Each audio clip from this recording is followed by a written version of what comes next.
یہ سن 1686 کی بات ہے جب برٹش ایسٹ انڈیا کمپنی نے مغلیہ سلطنت کے خلاف جنگ چھیڑ دی تھی۔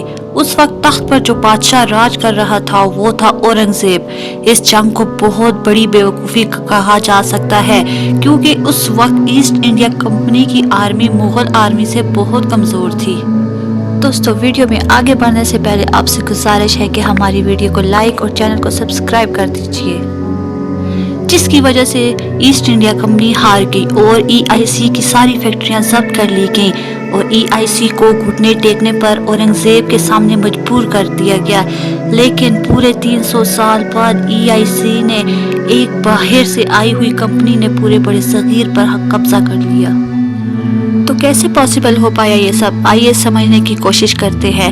ہماری کہانی کی شروعات ہوتی ہے دوستو 1600 سے، جب EIC تجارت کی غرض سے انڈیا آئی۔ شروع میں اس کمپنی کے 125 شیئر ہولڈرز تھے۔ اس کمپنی کو بنانے کا مقصد تھا مسالوں کی ٹریڈنگ کرنا۔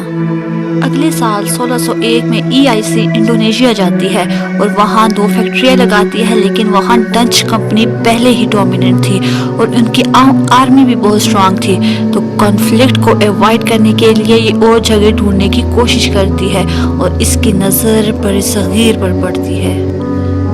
1608 میں EIC کے تاجر بڑے صغیر پہنچتے ہیں اور وہاں گجرات شہر سے آغاز لیتے ہیں اپنی تجارت کا۔ بڑے صغیر پر مغلوں کا راج تھا اور ان کی آرمی تقریباً 4 ملین تھی۔ EIC کو پتہ تھا یہاں ان سے ابھی لڑنے کا کوئی فائدہ نہیں، ان سے دوستی بنا کے رکھنی پڑے گی۔ EIC کا ہیڈ آگرہ پہنچتا ہے اور ریکویسٹ کرتا ہے بادشاہ جہانگیر سے کہ انہیں یہاں تجارت کرنے کی اجازت دی جائے، لیکن جہانگیر نے انہیں اجازت نہیں دی۔ اس کے بعد EIC نے وہ جگہیں تلاش کرنے کی کوشش کی جہاں مغلوں کی حکمرانی نہ ہو۔ 1611 میں ان کی کوشش کامیاب ہوتی ہے جب آندھرا پردیش کے مچھلی پٹنم میں اپنی یہ پہلی فیکٹری کھڑی کرتے ہیں۔ وہاں کے راجا نے انہیں اجازت دے دی تھی۔ اگلے کچھ سالوں میں 1612 میں یہ دوبارہ گجرات جاتے ہیں اور وہاں پارٹیکویز ٹریڈر کے خلاف جنگ چھیڑ دیتے ہیں۔ اسے بیٹل آف سوالے کہا جاتا ہے اور پارٹیکویز ہار جاتے ہیں۔ EIC پورے برِ صغیر میں بہت انفلوئنس حاصل کر لیتی ہے۔ اس کے بعد 1615 کو EIC ریکویسٹ کرتی ہے انگلش کے جیمز 1 کو کہ وہ اس بار ایک رائل ریپریزنٹر بھیجیں مغل بادشاہ کو، تو جیمز 1 سر تھامس رو کو بھیجتا ہے۔ جب یہ جہانگیر سے ملتے ہیں تو ان کو کئی شاندار تحفے دیتے ہیں اور جہانگیر سے تجارت کی اجازت مانگتے ہیں، تو جہانگیر شاہی فرمان جاری کرتے ہوئے کہتا ہے کہ EIC کمپنی کو تجارت کی اجازت دے دی جائے، لیکن صرف کچھ ایریاز ہی EIC کو تجارت کے لیے دیے گئے اور سالانہ ان سے محافظہ بھی فضول کرنے کے لیے پرسنٹیج رکھی گئی، اور اس کے بعد فائنلی EIC کھڑی ہوتی ہے گجرات کے شہر سورت میں۔ لیکن کمپنی کے ایمبیشنز تو بہت بڑے تھے۔ کمپنی اب پولیٹیکل پاور بھی چاہتی تھی۔ 1670 کے قریب EIC کمپنی بنگال میں بھی ٹریڈنگ کرنا چاہتی تھی۔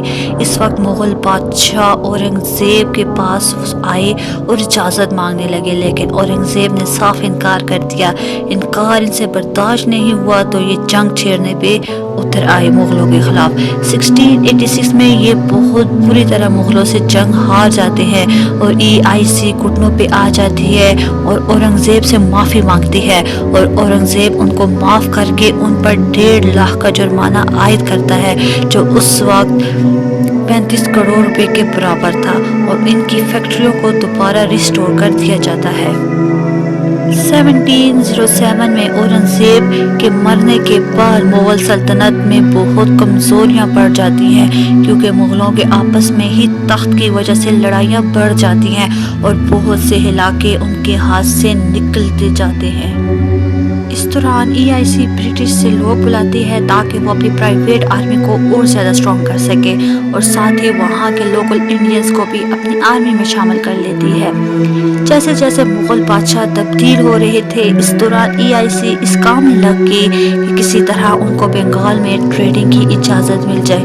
آخر 1717 کو فروغ سیال نے فرمان جاری کر دیا کہ ٹیکس فری رائٹس دے دیے جائیں EIC کو بنگال میں۔ جب مرشد قلی خان نے دیکھا کہ EIC ٹیکس نہیں دے رہی تو اس نے کہا بھاڑ میں جائے یہ مغل سلطنت۔ اس نے خود کو بنگال کا نواب ڈکلیئر کر دیا اور EIC سے کہا ایسے تو نہیں چلے گا، ٹیکس تو تمہیں دینا ہی پڑے گا اگر یہاں ٹریڈنگ کرنا چاہتے ہو تم۔ کیونکہ قلی خان EIC کیا کھیل کھیلنا چاہ رہی تھی برصغیر میں اس کو جان چکا تھا۔ اس کے بعد EIC نے لوکل پالیٹکس میں بھی حصہ لے لیا تاکہ یہ اپنی باتیں منوا سکیں۔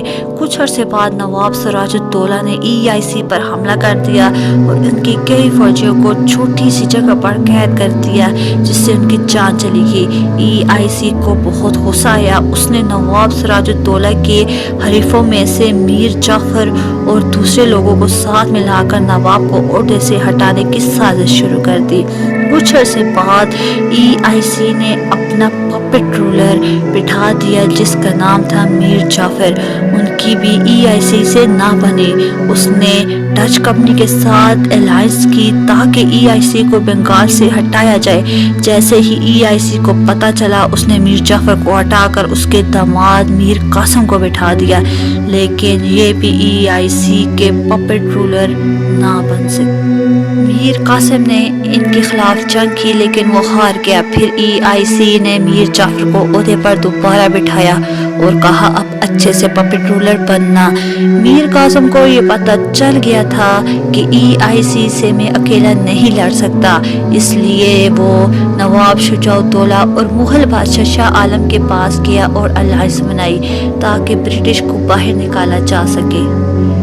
ان کے درمیان جنگ ہوتی ہے 1764 میں جسے ہم بیٹل آف بکسار کہتے ہیں۔ پھر برٹش دوبارہ جیت گیا۔ برٹش نے سوچا یہ پپٹ والا کھیل ختم کرتے ہیں۔ اب EIC بنگال کی نئی حکمران بن گئی۔ ان کی ٹریڈنگ تو چل ہی رہی تھی، اب ٹیکس کا پیسہ بھی ان کے پاس ہی آ رہا تھا۔ 1818 تک EIC سب سے طاقتور کمپنی بن چکی تھی۔ اس کے بعد فرسٹ وار آف انڈیپینڈنس ہوتی ہے 1857 میں۔ اس کے بعد EIC کا رول ختم ہوتا ہے اور برٹش گورنمنٹ کا راج شروع ہو جاتا ہے۔ مغل سلطنت کا خاتمہ بھی 1857 میں ہو جاتا ہے جب آخری مغل بادشاہ بہادر شاہ ظفر کو برما بھیج دیا جاتا ہے۔ تو یہ تھی کہانی دوستو EIC اور مغل سلطنت کے خاتمے کی اور انگریزوں کے راج کی۔ اگر آپ کو ہماری یہ ویڈیو اچھی لگی ہو تو اس کو لائک اور ہمارے چینل کو سبسکرائب ضرور کیجیے۔